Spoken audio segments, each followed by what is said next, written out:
Nairobi has universities, as indeed Kampala, as indeed South Africa, Johannesburg. We have all these universities. We have engineers.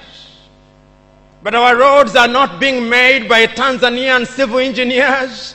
It is the Chinese who are present in this assembly who are making our roads.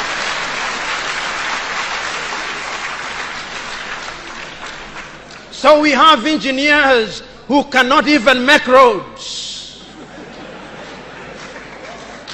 We have doctors whom we have trained.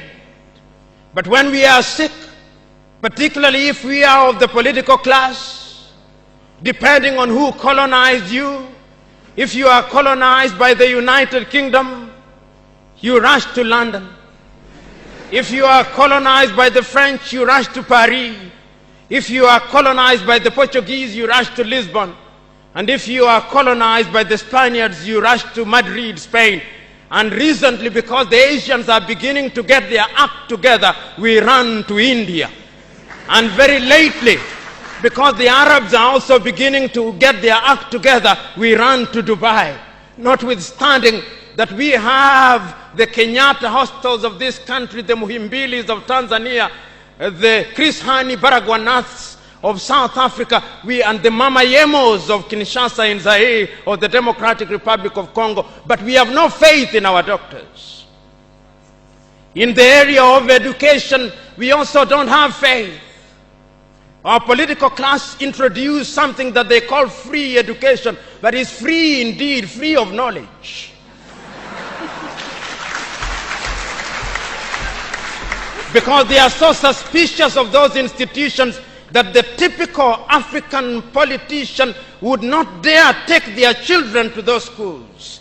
Their children will be educated in the British system, in the American system, so that when they graduate, they go to the United Kingdom, to the United States. Not that there is anything wrong with those institutions, but the agenda is wrong because our leaders long lost the script and ought to be described for who they are, our misleaders. But we are co-authors of our own misfortune. Whenever we are given an opportunity to elect our leaders, we are given a blank check.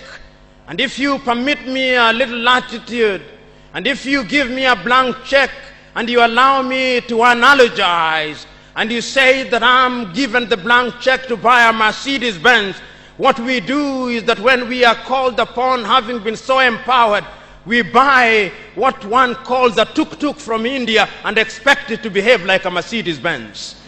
How does that happen? Because what we do is to elect thieves. We elect hyenas to take care of goats, and when the goats are consumed, we wonder why.